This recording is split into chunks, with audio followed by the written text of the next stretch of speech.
أعوذ بالله من الشيطان الرجيم. بسم الله الرحمن الرحيم. شهر رمضان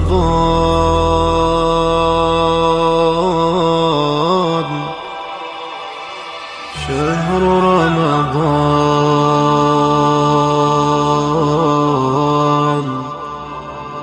شهر رمضان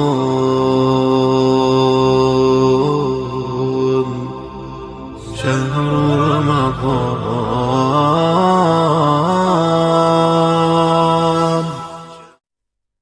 اعوذ باللہ من الشیطان الرجیم. بسم اللہ الرحمن الرحیم.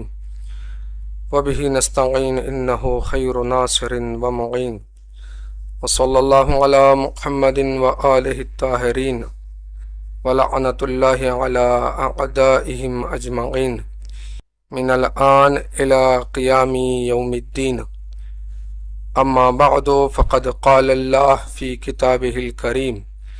بسم اللہ الرحمن الرحیم. ووجدک عائلا فاغنی. صدق اللہ العلی العظیم. ناظرین اکرام، سلام علیکم ورحمۃ اللہ وبرکاتہ. سب سے پہلے آج کی اس غمناک تاریخ کی تعزیت اور تسلیت آپ تمام حضرات اور اسی طرح تمام مومنین و مومنات، تمام مسلمین کائنات کے جس حصے میں بھی زندگی گزار رہے ہیں ان کی خدمت میں پیش کرتے ہیں. خصوصاً امام زمانہ عجل اللہ تعالی فرجہ الشریف کی خدمت میں ان کی جدہ ماجدہ بی بی حضرت خدیجہ سلام اللہ علیہا کی شہادت کی تعزیت اور تسلیت پیش کرتے ہیں. سلام اور عرض ادب کے بعد شخصیت حضرت خدیجۃ الکبریٰ سلام اللہ علیہا کے حوالے سے کچھ معروضات آج کی اس مختصر سی گفتگو میں پیش کر کے بات کو تمام کرنے کی کوشش کریں گے.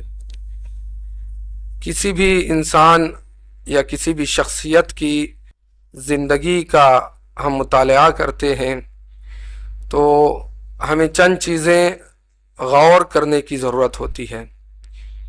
سب سے پہلا یہ کہ اس شخصیت کے حوالے سے تاریخ کیا کہتی ہے، اس شخصیت کے حوالے سے قرآن مجید اپنی آیات کے حوالے سے کیا کہتا ہے، اور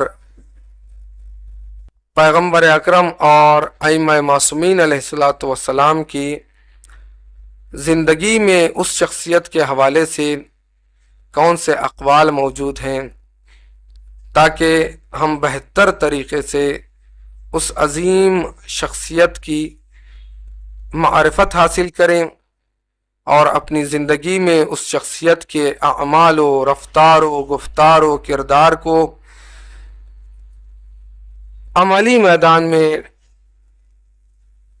آ کر اس کو ڈھال سکیں اور اپنی زندگی کو بہتر بنا سکیں.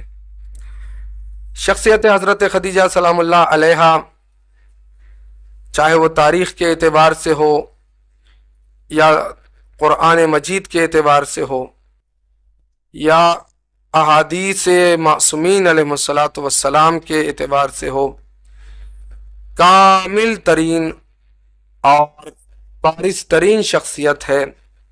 امت مسلمہ پر، خصوصاً اہل بیت علیہ السلام کے چاہنے والوں پر آپ کی شخصیت پوشیدہ نہیں ہے، بلکہ زندگی کے ہر رخ پر نظر ڈالیں تو بارز ترین اور کامل ترین شخصیت ہمیں نظر آتی ہے. زندگی کی ابتدا سے لے کر زندگی کے اوج اور زندگی کے اوج سے لے کر آخری لمحے تک جب ہم تاریخ کا مطالعہ کرتے ہیں، قرآن کا مطالعہ کرتے ہیں، احادیث کا مطالعہ کرتے ہیں تو ہمیں سمجھ میں آتا ہے کہ یہ کون سی عظیم بی بی ہے کہ جس کا اس قدر احترام کیا گیا ہے. اور جب بھی اس عظیم بی بی کا نام لیا جاتا ہے تو احترام کے ساتھ لیا جاتا ہے. کوئی نہ کوئی ایسی صفات اور کمالات اور فضائل اس بیوی کے اندر ہونی چاہیے کہ جس کو ہم پڑھیں تو ہمیں لگے کہ یہ عظیم شخصیت ہے، یہ عظیم مقام اور کمال پر فائز شخصیت ہے۔ ابتدا ہی میں چند باتیں اس عظیم بیوی کے حوالے سے بتا دینا ضروری سمجھتا ہوں، وہ یہ کہ آپ کا نام خدیجہ اور آپ کی کنیت ام ہند، آپ کے والد خویلد بن اسد، آپ کی والدہ فاطمہ بنت زائدہ۔ آپ کے القاب میں سے بہت سارے القاب، خصوصاً 3 لقب کی طرف ہم اشارہ کریں گے تاکہ ہمیں یہ معلوم ہو کہ یہ عظیم شخصیت کتنے کمال اور کتنی منزلت پر فائز ہے۔ آپ کے القاب میں سے ایک لقب ہے مبارکہ،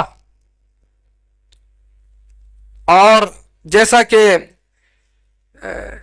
انجیل میں جو جناب عیسیٰ پر نازل ہوئی ہے، آسمانی کتابوں میں سے ایک کتاب ہے، لکھا گیا ہے کہ آپ کے القاب میں سے ایک لقب ہے مبارکہ، اور آپ جنت میں حضرت مریم سلام اللہ علیہا کی ہمدم اور ساتھی رہیں گی۔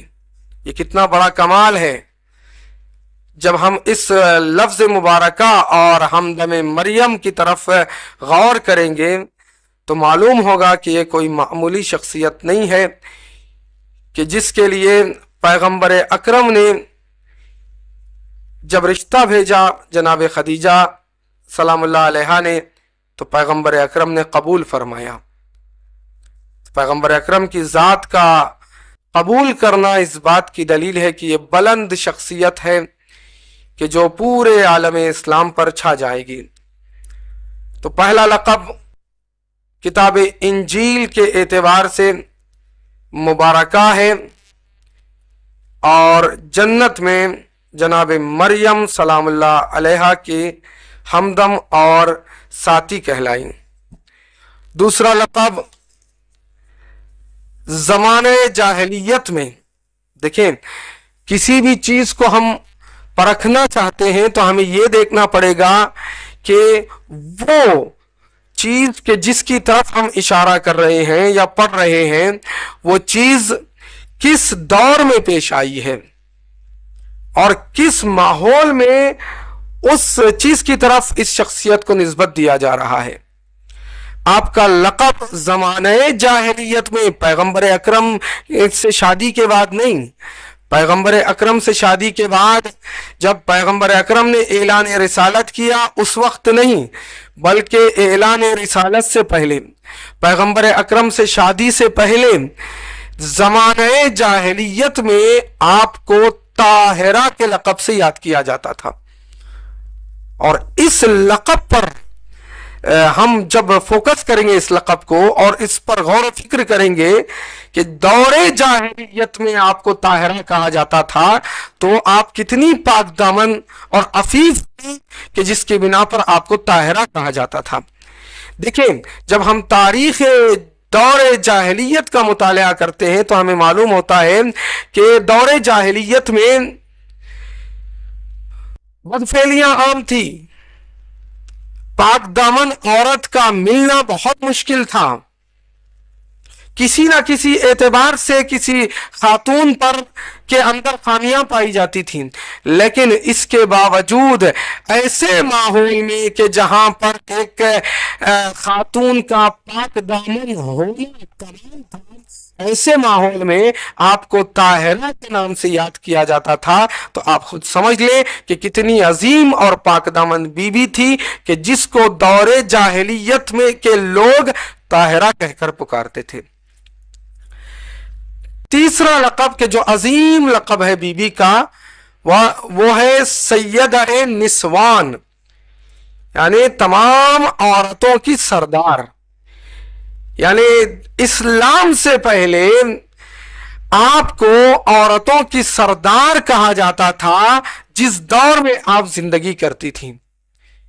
تو یہ 3 القاب، ایک مبارکہ انجیل کے اعتبار سے، دوسرا طاہرہ، اور تیسرا سیدہ نسوان کے نام سے آپ کو پکارا جانا اس بات کی دلیل ہے کہ آپ کا وجود مبارکہ کے اعتبار سے بہت بابرکت تھا، طاہرہ کے اعتبار سے بہت پاک دامن تھا، اور سیدہ نسوان کے اعتبار سے آپ بہت بلند و بالا اور باکمال ذات تھی۔ جہاں پر یہ 3 القاب آپ کے تھے، تاریخ کے اعتبار سے ایک اور لقب جو مشہور لقب آپ کا تھا وہ ملکۃ العرب، پورے جزیرہ عرب کی ملکہ۔ ملکہ کہنا کوئی آسان بات نہیں ہے، وہ بھی اس دور میں ایک خاتون کو ملکہ تسلیم کرنا ایک بہت بڑا شرف تھا، اور وہ بھی کسی ایک خاص خاندان کے لیے نہیں، کسی ایک خاص قبیلے کے لیے نہیں، اور کسی ایک خاص منطقے کے لیے نہیں، پورے جزیرۃ العرب کے لیے ملکہ کہلانا بہت بڑی بات ہے۔ جب ایک ایک لقب پر ہم غور و فکر کریں گے تو آپ کی شخصیت اور آپ کے کمال اور آپ کا مقام ہمیں سمجھ میں آئے گا کہ کتنی بلند خاتون تھی کہ جس کا انتخاب پیغمبر اکرم نے کیا۔ تو یہ کیا ہے، بہت عظیم ہے۔ بس جب آپ ملکۃ العرب کے اعتبار سے آپ کو جانا جاتا تھا تو آپ مختلف طریقے سے علماء سے آپ سنتے ہیں، ممکن ہے دوپہر میں اور شام کی نشست میں جو ٹیبل ڈسکس علماء کی نشست ہو رہی ہے، خوبصورت برنامہ ہے، اس میں سنیں گے۔ بس ایک اشارہ کرتا ہوں کہ کتنی بلند شخصیت تھی جناب خدیجۃ الکبریٰ سلام اللہ علیہا، مال و دولت کے اعتبار سے، کہ جس کے اعتبار سے ملکۃ العرب آپ کو کہا جاتا تھا۔ ابھی میں تاریخ کا مطالعہ کر رہا تھا تو ایک جگہ میری نگاہ سے گزرا، وہ یہ کہ 80,000 اونٹ کی مالک تھی جناب خدیجۃ الکبریٰ۔ اس زمانے میں بہترین سواری عرب کے صحرا کے لیے، سفر کے لیے اونٹ کہلائی جاتی تھی، اور اس زمانے کی بہترین سواری جب اونٹ تھی تو 80,000 اونٹ جناب خدیجۃ الکبریٰ کے پاس موجود تھے، جو پورے عرب میں پھیلے ہوئے تھے۔ صبح و شام ہزاروں غلام آپ کے دربار میں کام کرتے تھے، اور اتنا ہی نہیں، ہر دن ایک کاروان، تجارتی کاروان، بزنس کے اعتبار سے قافلے یمن، شام، مصر اور افریقہ جایا کرتے تھے۔ ایک کاروان جاتا تھا اور ایک کاروان آتا تھا، اپنا حساب دیا کرتا تھا۔ تو اتنی عظیم خاتون دولت، ثروت، مال و زر کے اعتبار سے موجود تھا، لیکن تاریخ میں کبھی کسی مؤرخ نے یہ نہیں لکھا کہ اتنی دولت ہونے کے باوجود جناب خدیجہ کے اندر غرور کا ایک ذرہ برابر شائبہ آیا ہوا ہو۔ جب مبارکہ کہا جاتا تھا، جب طاہرہ کہا جاتا تھا، جب سیدہ نسوان کہا جاتا تھا، ملکۃ العرب کہا جاتا تھا، اتنے فضائل و کمالات کے باوجود، اتنے بہترین القاب کے باوجود، اتنے مقام و منزلت کے باوجود، لیکن ایک ذرہ برابر آپ نے اپنی زندگی میں اپنے قلب و روح کی طرف غرور و تکبر کو رخ تک نہیں کیا۔ اور یہاں سے معلوم ہوتا ہے کہ یہ کتنی بلند شخصیت ہے۔ ہمارے پاس ایک ذرہ برابر دولت آ جاتی ہے تو ہم اکڑ جاتے ہیں۔ ایک بڑا سا گھر کیا بنا لیا، ایک اچھی سی سواری کیا لے لی ہم نے، پھر ہماری نگاہیں آسمان کو ہوتی ہیں، ہم اطراف و اکناف میں نہیں دیکھتے۔ ہم اپنی پچھلی زندگی کو بھلا دیتے ہیں، لیکن جناب خدیجہ کی اس زندگی کے اس رخ پر لاکھوں سلام کہ جو لمحہ بلمحہ ساری کائنات کے لیے ایک درس عبرت ہے۔ کہا کہ یہ ساری چیزیں ختم ہو جانے والی ہے، اگر کوئی چیز باقی رہنے والی ہے وہ طہارت و پاک دامنی ہے، وہ بابرکت شخصیت ہے کہ جو پیغمبر اکرم سے جڑنے جا رہی ہے، اور پیغمبر اکرم سے رشتہ ازدواج کے بعد جو آپ نے زندگی گزاری وہ عظیم اور بے مثال زندگی ہے کہ جس کی طرف انشاءاللہ اشارہ کیا جائے گا۔ تو ملکۃ العرب ہونے کے باوجود جناب خدیجۃ الکبریٰ سلام اللہ علیہا نے اپنے اندر کبھی غرور و تکبر کا احساس تک نہیں کیا۔ تو یہ عبرت ہے، یہ درس ہے۔ جب کوئی خاتون اپنے آپ کو اس بلند مقام پر پہنچا دیتی ہے تو پھر جب رشتہ آتا ہے تو پیغمبر اکرم کی نگاہ اس کے باطن پر جاتی ہے اور پھر اس کو قبول کر لیا جاتا ہے اپنے ازدواج میں، چونکہ پیغمبر جانتے تھے کہ میری نسل سے امامت چلنے والی ہے، میری نسل سے ولایت چلنے والی ہے، اور میرے نسل سے حجت خدا اس روئے زمین پر آنے والے ہیں، تو کیوں نہ ہو ایسی ذات کا انتخاب کیا جائے کہ جو مرکز اور محور اور ایک پاک دامن ذات ہو، ہر اعتبار سے کمال کا مظہر ہو۔ تو جناب خدیجہ نے اتنی دولت رکھنے کے باوجود جب پیغمبر اکرم سے ازدواج کیا تو پہلی ہی فرصت میں جناب خدیجہ نے پیغمبر اکرم سے ایک جملہ ارشاد فرمایا۔ جناب خدیجہ فرماتی ہیں کہ اے محمد، اے میرے والی و وارث، آج کے بعد یہ ساری دولت تمہاری ہے، تم جو چاہے کر سکتے ہو۔ تو یہ کیا ہے؟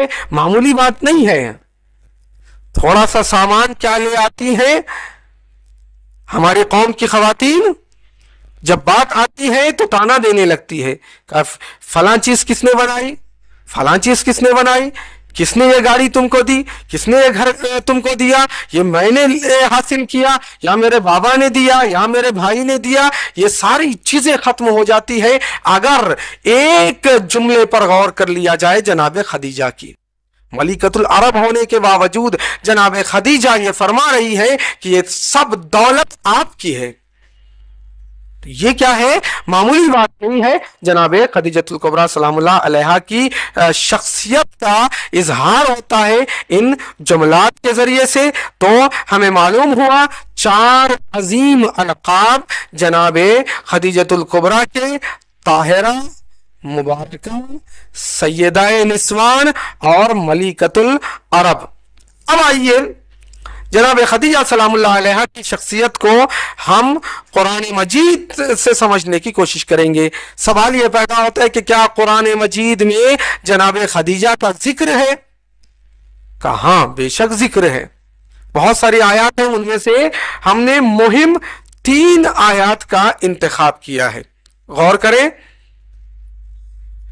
3 آیتوں میں جناب خدیجۃ الکبریٰ سلام اللہ علیہا کے صفات کو بیان کیا گیا ہے اور آپ کی شخصیت کو بیان کیا گیا ہے۔ مفسرین نے مفصل گفتگو کی ہے، وقت کے دامن میں گنجائش نہیں کہ اس پر مکمل گفتگو کی جائے، بس اشارہ کروں گا۔ پہلے آیت پڑھی جائے گی، پھر اس کا ترجمہ اور تفسیر میں سے 1-2 نکات کو ہم آپ کی خدمت میں پیش کریں گے تاکہ ہم بہتر طریقے سے اس عظیم خاتون کو سمجھ سکیں۔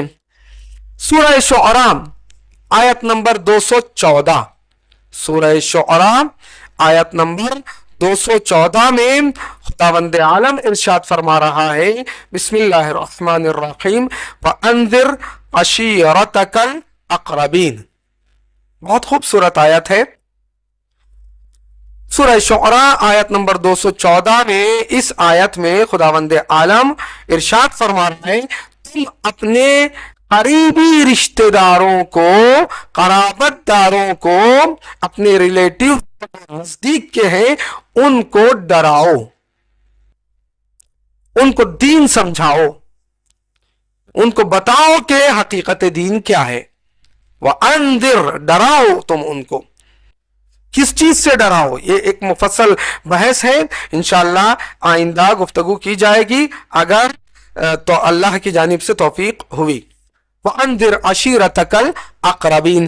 یہاں پر مفسرین بیان کرتے ہیں اقربین یعنی قریب ترین رشتہ داروں میں سے سب سے بارز ترین شخصیت اگر کوئی ہے اس آیت کی مصداق تو وہ جناب خدیجۃ الکبریٰ سلام اللہ علیہا خواتین میں اور مولا امیر المومنین علیہ الصلوۃ والسلام مردوں میں بارز ترین شخصیات ہیں جو اس آیت میں عشیرتک الاقربین کے مصداق ہیں کہ جنہوں نے خواتین میں سب سے پہلے جب اسلام کو ظاہر کیا پیغمبر اکرم نے غار حرا سے لوٹنے کے بعد تو سب سے پہلے تصدیق کرنے والی شخصیت اگر کوئی تھی خواتین میں تو وہ جناب خدیجۃ الکبریٰ سلام اللہ علیہا تھی. جیسا کہ خود پیغمبر اکرم ختمی مرتبہ حضرت محمد مصطفیٰ صلی اللہ علیہ وآلہ وسلم کی ذات ہمیشہ فرمایا کرتی ہیں، پیغمبر فرماتے ہیں کہ کون جانے کہ خدیجہ کیا ہے؟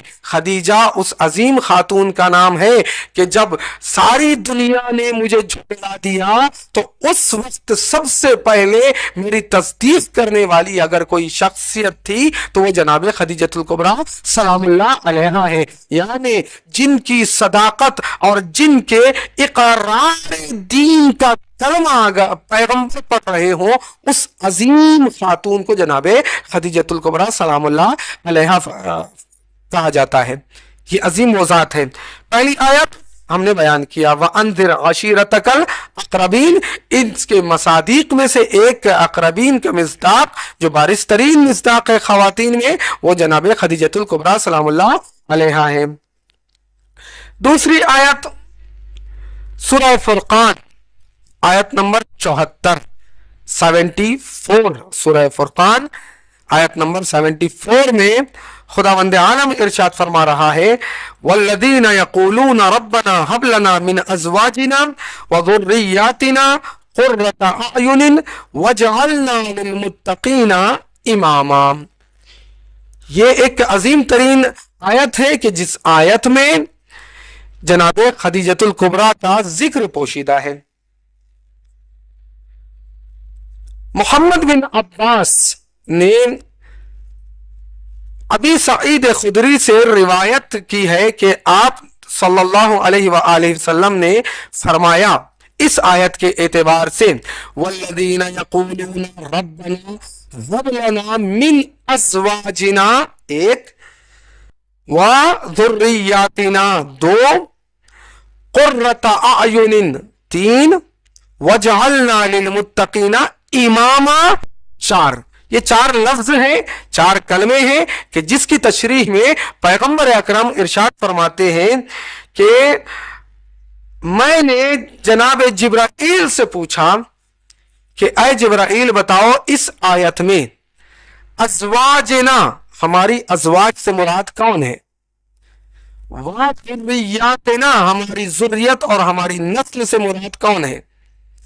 قرۃ اعین سے مراد کون ہے؟ اور اماما وجعلنا للمتقین اماما میں امام سے مراد کون ہے؟ کون پوچھ رہے ہیں؟ پیغمبر اکرم. کس سے سوال کر رہے ہیں؟ جناب جبرائیل سے جو امین وحی پروردگار ہے، جو وحی پروردگار کو قرآن کو پیغمبروں تک پہنچانے والے عظیم فرشتہ سردار ملائکہ ہیں. جناب جبرائیل سے پوچھا تو جناب جبرائیل نے فرمایا کہ ازواجنا سے مراد یعنی ہماری ازواج اور ہمارے گھر کی عورتیں. ازواج سے مراد کون ہے؟ جناب خدیجۃ الکبریٰ سلام اللہ علیہا ہے. قربان جائیں ان جملات پر.